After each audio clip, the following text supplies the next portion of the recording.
Come on in, come on in, come on in, come on in, come on in. A pleasant good evening to everybody. Greetings and salutations to everybody out there. Coming back at you one more time again. It's Tough Forum representing. We're going to do the midweek catch up, aka the Wednesday gwaan.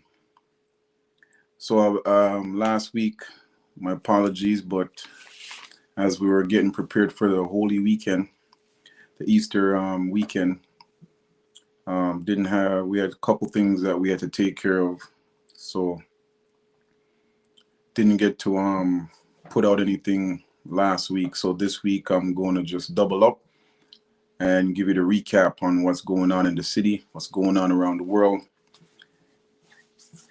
dealing with the fact that men are still dying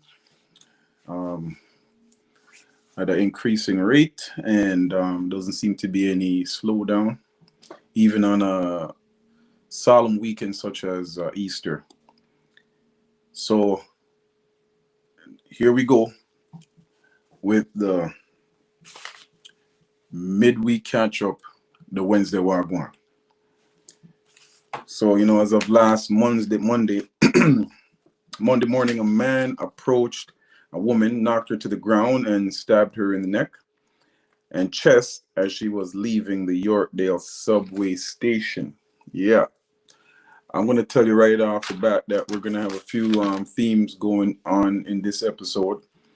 You're going to hear a lot about mass shootings, and you're going to hear about subway situations, their transportation system.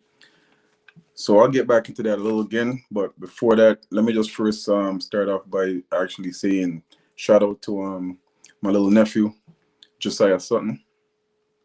Jojo, go ahead, man, doing big things. Thank you for those beats you dropped off on me. And that was one of his samples there, one of his beats playing in the background that you heard earlier on. So shout out to Jojo. Much respect and appreciate it. I owe him some money. Definitely. Gonna get you soon, bro.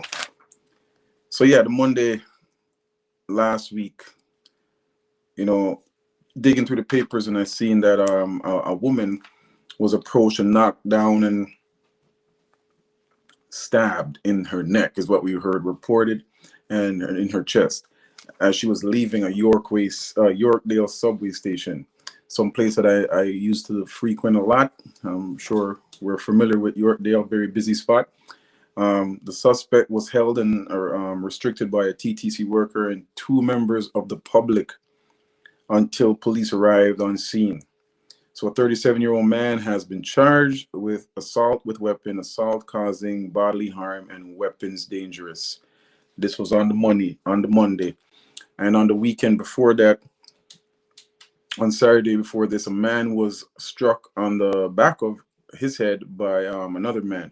A 31-year-old was charged with attempted murder and weapons charges also. I mean, the victim was simply just putting down some shopping bags as far as the story goes, and he was just decided to stoop down, and then lo and behold, here comes some individual, and conks him in the back of the head with some dangerous weapon.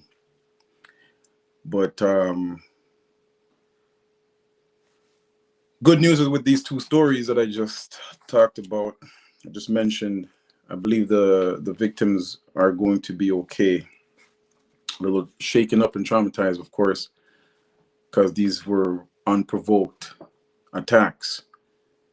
We also heard about a 19-year-old man that was charged with 2 counts of abduction of someone under the age of 14. So here we got somebody who's 19 trying to abduct somebody under the age of 14. The man allegedly tried to abduct 2 young girls at a cheerleading competition in Niagara Falls over that weekend. So a lot of things was happening in the news. So here we are with the catch up today. Just dredging through the papers, you know what I mean, and watching what's going on, keeping my ears to the street. And of course, here we are, Tuesday of last week. We found out that a 13-year-old that we heard about, young man, young boy, that was charged with second-degree murder of a 15-year-old boy, and also charged with armed robbery of a pharmacy. That young boy will be released on bail under the supervision of his mother, his grandmother, and his aunt. The judge ruled that last Tuesday, and the decision comes almost 3 months after the boy allegedly fatally shot the 15-year-old in the underground parking garage of an East York apartment building shortly before midnight on January 19th of this year. If you remember that story, we were kind of shocked that it was a 13-year-old when we heard the person got shot. Excuse me. The day before the shooting, we hear that the 13-year-old boy allegedly participated in an armed robbery of a pharmacy. It's alleged that there was narcotics that was found on the scene of that. Now, what stuck out to me in this, I mean, so many things, because it was, I mean, it's really been a shock just in the fact that it's a 13-year-old boy that's charged with this serious crime and shot a 15-year-old. But what stood out is that the fact that he got bail and he's released to, 3 females in his family who are the pillars, I guess, for him, because here you have the mother, the grandmother, and the aunt. What a task that they have to go through now to, reintegrate this boy for the time being and over, see what he's doing, watch him, and what a pressure that they're under. And shout out to the women, because here again, we don't even have somebody that, it's sad that we don't even have any male representatives that are here to, take charge and look over this boy and, lead him in a better way. And it's so sad that, here we are. Who was watching this boy in the first place, that at midnight, 13-year-old child is outside and committing these kind of crimes? So that stuck out to me. Now, on an interesting note, the Youth Criminal Justice Act requires that incarceration, folks, it has to be at least the last resort. Even when a minor is charged with the most serious offenses, a judge typically considers factors including such things as whether the youth is a flight risk, whether they are likely to reoffend, whether they pose a risk to the public and its safety, what their release plan looks like, and the specific circumstances of that youth in particular. So there's a task here, for these 3 women who are dealing with this task to overlook this child who has been charged with some serious offenses. This is the gwaan. Also, a Toronto man has been arrested in the shocking daylight killing of a 21-year-old Indian international student. You may remember this story just last week when we heard someone got shot down by a subway station area, and the man that allegedly committed this crime was arrested with several loaded firearms in his possession. The man has been connected to another killing even a day later after that killing. This one stuck out to me just because the person that was charged was a legal gun owner. And, you know, we can have the debate about legal guns, illegal guns. The fact of the matter is guns are guns are guns, and guns are going to kill. And people who are using these guns in the wrong sense or the wrong usage of the gun is going to end up being a bad situation. And these separate incidents were unprovoked. They didn't even know this person. I heard the plea. I heard the cry of the father, I believe it was, or the uncle that was saying, you know, this boy came here to study, and if you wanted to injure him, just wound him in the leg or something. Why did you have to brutally kill him and take his life? And that question remains, and I asked the same question myself. Why was this such a brutal killing and just so senseless? And not that there's any kind of violence or killing that makes any sense anyway, but here it is, to use that term again, senseless killing of two people, and it was a licensed gun owner. Okay, that's what happened there. Oh my gosh. So we move on to this week, and I read in the paper here, and I seen this. There was something that happened some months back, but finally we see that a 67-year-old man was rear-ended by another vehicle on March 4th of this year, and the damage that was suffered was some form of brain injury by this victim. He was a transport driver, and due to his injuries, because of how serious they were, he no longer can drive this transport truck. His license was taken away, and charged in this incident is a 21-year veteran of the Toronto Police Force. Yes, you heard me correctly. It's a 21-year veteran of the Toronto Police Force. And this officer was charged with impaired operation of a vehicle causing bodily harm. His blood alcohol level was above the legal limit. And yes, this is the ones that are supposed to serve and protect, who's supposed to know better. Man, we've already having issues with the police who are shooting unarmed people, shooting people for running. I mean, to the point where they have died. We've just come off the George Floyd, and there's another incident now happening in Michigan where a man on a traffic stop and decides he doesn't want to stay with the police for whatever reason. Wrong or right, I mean, I don't believe that this man deserved to die the way he did, and he was shot in the head and also died. So, man, if it's not by the gun, it's now by even vehicle, seriously. And the reason why I bring up this is because I haven't really dealt with drinking and driving. I haven't dealt with impaired driving and how it causes ill effect to families and what toll it takes on them. So that's something I'm gonna have to delve into. So this is also something that's killing people and killing men and killing women, killing individuals. So it's gonna be on the list also. So it was interesting that came out. Very disappointing, of course, because it was a police officer, one that people are looking up to be the ones who set the example. And the shocking thing about this also is that it's not the first. This is actually the third veteran, not the third rookie or third, just on the job a few months or a few years. This is the third veteran Toronto police officer that has been charged with impaired driving in the last 6 months. Yes, that's something. Let that soak in for a while.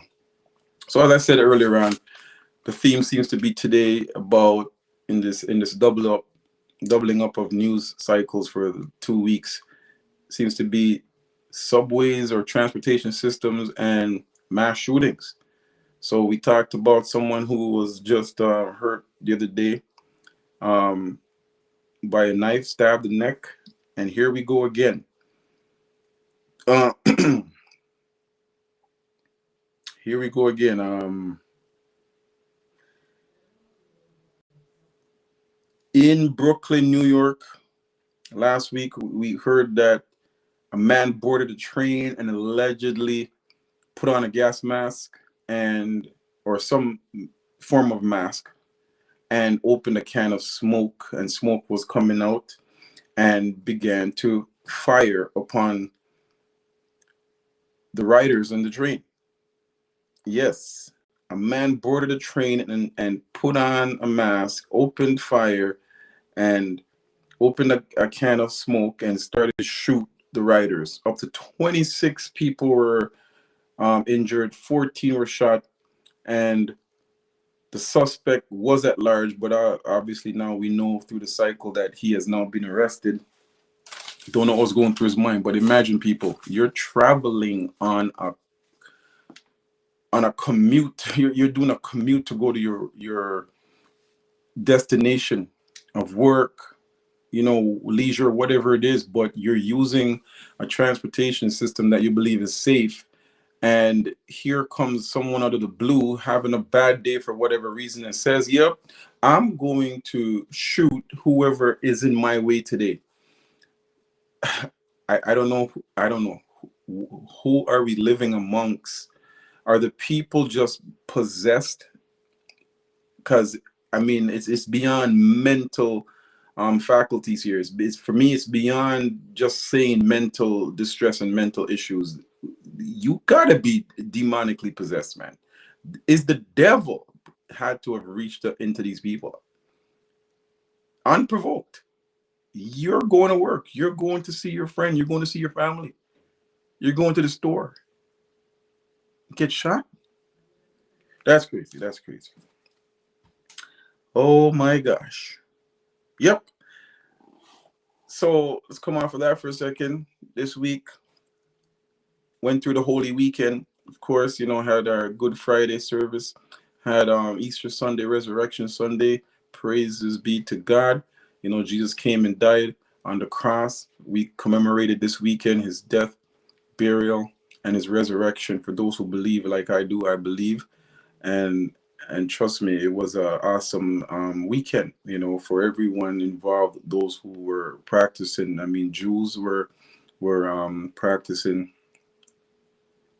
We had the Muslims doing their thing with Ramadan, Catholics and Christians alike. So, you know, shout out to everybody that was doing the right thing, but the devil was at work too, because 10 separate mass shootings, 10 separate mass shootings. Now we know that the United States is prone to this type of thing, and we see it a lot, and we say it's prevalent in the United States. But this weekend alone, 10 different states, 10 separate shootings, mass shootings, took place over the weekend, over the past weekend in the United States.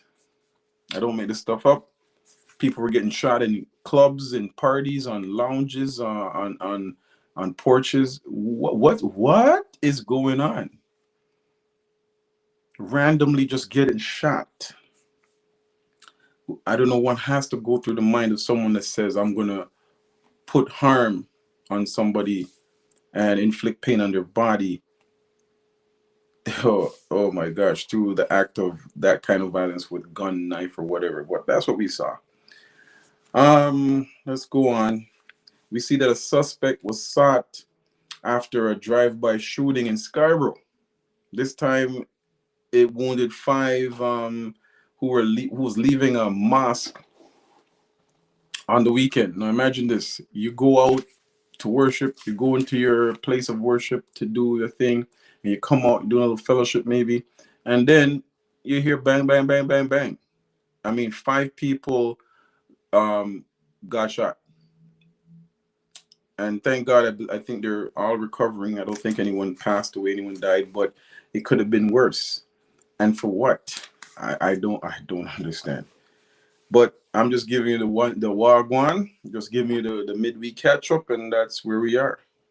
And man, it's this is what happens when I'm doubling up. The news is just like out there, crazy. So here we are, Tuesday, and what happened? Another mass shooting was commemorated on the 18th, 19th, just a couple of days ago, 2 days ago, of the 2020 April shooting, the worst mass shooting, as a matter of fact, in modern Canadian history, where we had 22 victims were shot. I remember this vividly because it just happened just what 2 years ago, and we were on the anniversary just a couple of days ago, commemorating the victims that were shot by a lone shooter over the span of 2 days. Yes, 2 days, couldn't find out who this person was because this person was dressed as a police officer. You would have never thought it was a police officer or someone who was in had the car, the outfit, and this was the person who was, again, mentally disturbed or whatever it is, but decided to injure and inflict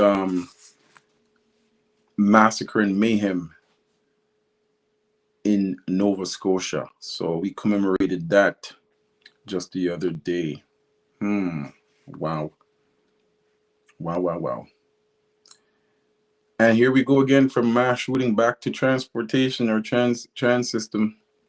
A woman was pushed off of the platform where the trains are coming, and a train was coming at the time too, and a woman was pushed off the platform and dropped down below. Train did not hit her. Miraculously, she broke a rib and injured herself and managed to roll under the platform until the train passed, and she screamed out, and others onlookers were screaming. We saw the video that was posted. We saw the picture clear as day, as the suspect who was named and finally brought in a day or two after, was charged for attempted murder. And this was the first time in a long time we've seen a woman, because I'm always on this program talking about men are dying and the fact that, women, when they're dying in the hands of men. And here we have it now, that a woman was trying to take out another woman. So it's not so common, but here it is. It's just showing you how human beings, man, our hearts are desperately wicked, as the Bible says, and this is terrible. But it was glad to hear that she survived, and most of these so far have survived. And then check this out. Right after that, another unprovoked attack at a subway for a stabbing. A person was stabbed in the neck. Again, one male was shot in this attack, and as we know now, that male individual has been arrested and is in custody. And again, we don't know what the circumstances, but this person didn't know this guy. They didn't know each other. But here you are. Here we are. A man is on a date and just decides to sit down, go their separate ways, and this is what happens to him. You cannot even travel no more without being victim, without just being randomly selected to die. Wow. Yeah, it's sad. It's sad. Yeah, I'm a little intolerant tonight because I can't. I mean, man, this is just like 6 days worth. Just a half of the week of last and half of the week of this. Just giving you the Wednesday wagwan. People, this is a epidemic. This is worse than a pandemic right now. This has been happening for a while.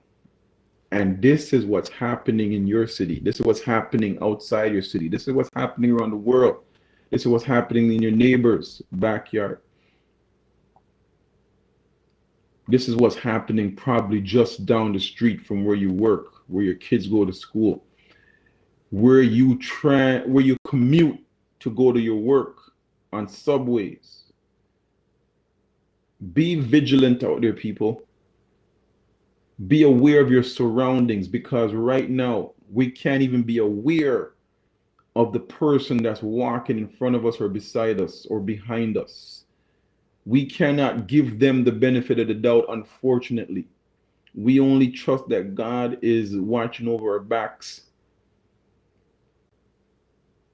Sometimes we just take things for granted, and now we have to be more vigilant than ever, because people are getting carjacked. You can't even start up your car in the morning just to warm it up without having four eyes in the back of your head. The other day, I saw a man had his one child in his hand, one in the the back seat, and here comes someone jumping in his car, taking off with him, with his child in there. Listen, I wasn't always a saint, but my God, I'm appealing to these people out here, these people that are doing these crimes. Like, get your head together, man. Like, give your head a shake. Give your head a shake. I mean, we all got it bad, but people have to find a better way than to inflict violence on somebody or take away someone's life just for some material gain, just for a moment in what? I don't even know what to say. To have a moment of luxury by that watch you got, to have a moment to shine in that chain you took or that wallet you took, that's going to probably put food on your so-called table, or that's your so-called hustling at the expense of someone's life. Really? Hey, listen, man, don't get me started tonight, folks. Man, just comment on the box, comment on the comment area there. Yeah, that's it for me tonight. That's the Wednesday Wagwan, the midweek catch up. 2 weeks at that, just to do a recap. I'll be back next week again.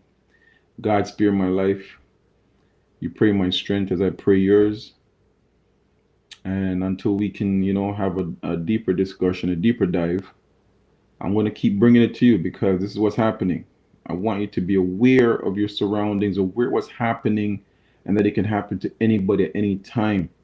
So we got to be vigilant. We got to be sober.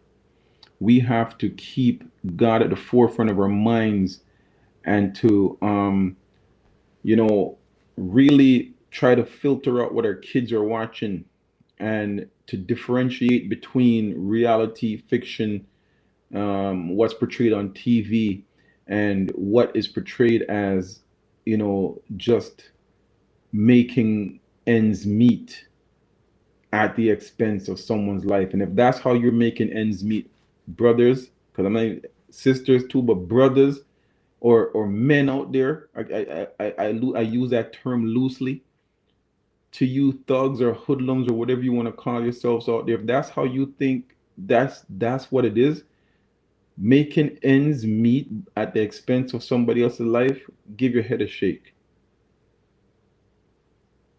Go get a life, man, and stop taking a life. Yo, I'm out. See y'all next week for the Wednesday Wild One. Peace and one love. All right. Keep safe out there, everybody. We talk again soon.